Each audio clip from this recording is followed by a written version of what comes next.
What's going on, guys? Tobin here with you. Thanks for checking out the channel. Much appreciated. If you like the Tobin and Leroy Show, back from vacation this week, go check us out on the 560 WQAM YouTube page. You can check out some of the best of clips over there. Of course, streaming live every single morning on Twitch from 10 a.m. till 2 p.m. You guys check us out there. Miami 560 WQAM is the Twitch channel to go follow us at. Miami Heat got themselves a very, very big week coming up. A lot of two interesting matchups against the Boston Celtics. And one of the looming questions that they have facing them right now, will Jimmy Butler play in these games? They have been back on a win streak here with some great performances from Bam Adebayo and Caleb Martin. Tyler Hero is back with the club and had a big fourth quarter performance against the Wizards a couple days ago and had his first career triple-double against the Hawks. Even if he didn't shoot it well, was able to fill it up and help them win in other areas. So, Miami is with Jimmy out, which is something they are used to in the regular season. A lot of people are finding their spots again and contributing in some nice ways. And Miami's certainly been banged up with injuries to Max Strus and Duncan Robinson and Gabe Vincent, and Nikola Jovic is now hurt. And, everybody, Bam Adebayo's been under the weather and has a banged up knee, and plantar fasciitis for Dwayne Dedmon. Ironically, the man who everybody said had to get into great shape, Kyle Lowry, second in the league in minutes, and is conditioned like a mother bleeper. He's out there and as durable as hell for Miami. So you got to give Kyle Lowry credit for that. But as far as Jimmy Butler is concerned, when is he going to come back? We may have gotten a hint from that because on Instagram, he has been putting up a lot of workout videos, him working out with his trainer, Chris Brickley. And Brickley had put on Jimmy's Instagram where he had put video of himself working out with the caption, "Back at it." He then Brickley puts under there, "family, and it's about to be that time again." And so I would say the implication of this being very good, that Jimmy Butler is close to returning for the Miami Heat. He's been showing videos of himself rehabbing in the cold tub, been doing some lower body work with with another one of his physical trainers, and now you can see him at the American Airlines Arena, which is, I guess, what I'm going to call it now, because who the hell knows? I guess at the Heat's house. You can see that he is putting up a lot of shots. He's been putting up video of that the last couple nights. In between, of course, watching his Brazilian national team, who he is rooting for in the World Cup.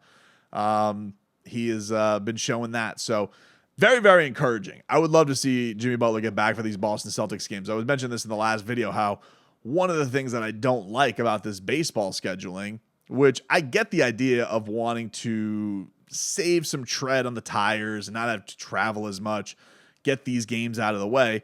It's a novel concept, I get it, but let's just say you're in a stretch where a team is banged up and you have important games, multiple important games against the Celtics, the Bucks, the Cavs, whomever, whether it be the Wizards, who they're in a divisional fight with. And you have 3 games against the Wizards in 6 nights. And let's just say the Wizards didn't have Bradley Beal. That sucks for the Wizards. They never got to face the Miami Heat with Bradley Beal. That's kind of garbage. The Heat never getting to face them with Jimmy Butler. That kind of sucks. So these upcoming games against Boston, it's like, wow, that's pretty bad fortune. They have to play 2 games in Boston and maybe neither with Jimmy Butler. Well, it does appear that maybe he is on the mend and getting his way. But that, if he wouldn't have been able to, you don't get that chance maybe again down the road or further down in the season. So I'm happy that it seems like Jimmy is on the mend. And I think in a lot of ways, this game will be one of the true measuring sticks for Miami. This has been such an interesting season. Very disappointing start to the year. I think we can all agree on that. Their fight back to 500 and winning that game against the Suns and having that epic moment where Jimmy Butler blocks Devin Booker at the end of the game. It felt like a real turning point of the season. And then, bam, all the injuries really pile up on each other. Jimmy and Tyler haven't played together since the first half of the Warriors game. So your top 2 scorers haven't been able to really play with one another. This is about, if Jimmy comes back this week, as much of a gauge as you can get. Now, I understand Duncan's not all the way back and Gabe may not be all the way back. And some guys are just banged up dealing with stuff. But the idea that if Jimmy's back, Tyler's back, Kayla's back, Kyle's back, man, you're actually going to have your starting lineup back together for the first time in a long time. Jimmy's missed 6 games. I'm trying to think how many Tyler missed on top of that. Let's go back to Miami Heat Schedule and results. Believe Tyler got hurt in the Warriors game and then didn't come back until that Wizards game.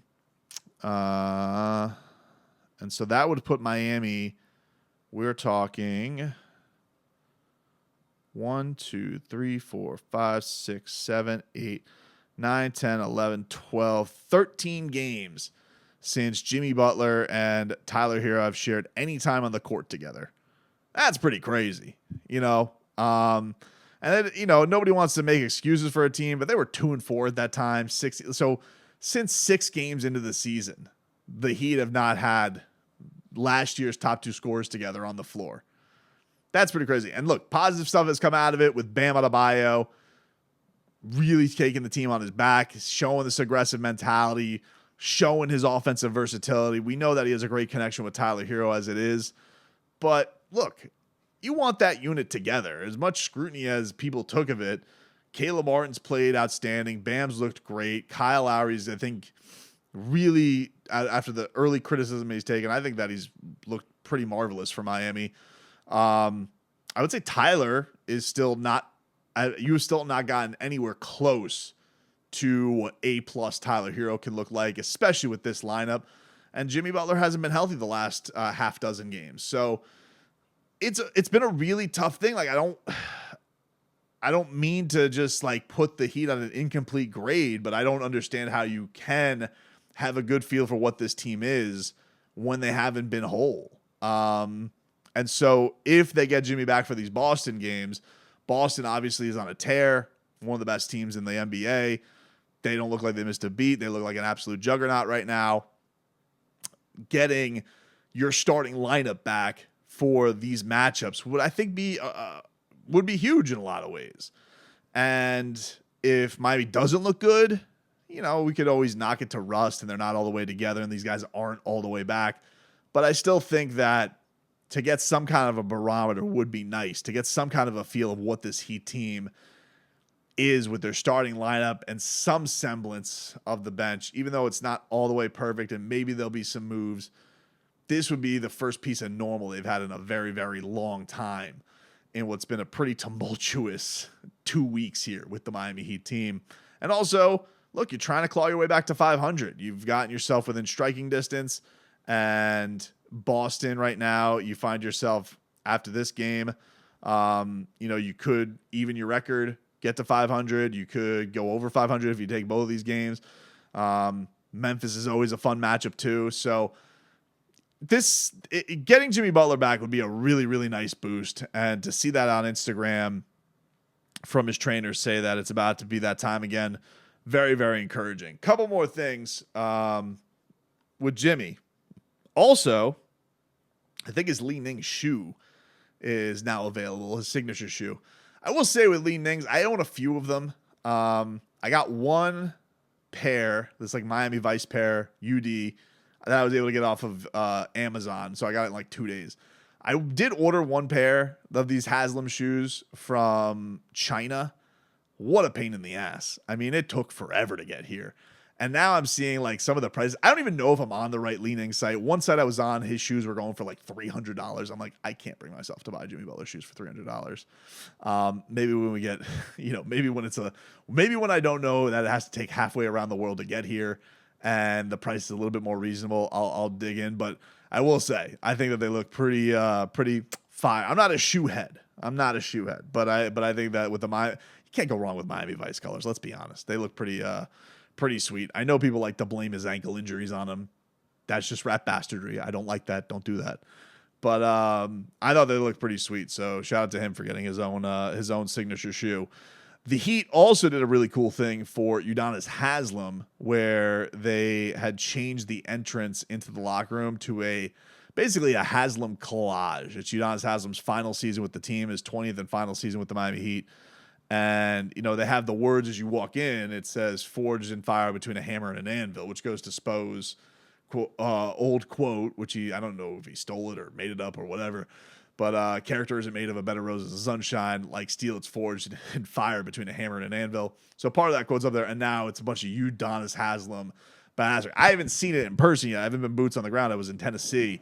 I'll be there for next week's game. So I'm looking forward to seeing it, but it was Gucci's galore seeing that, dude. I got to be honest with you.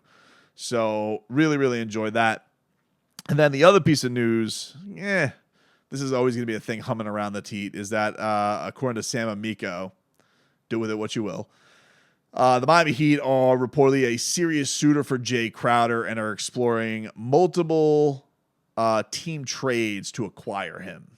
I really don't know what to make of that. I don't think it's a surprise that the Heat are into Jae Crowder. I think that, look, he had success when he was here.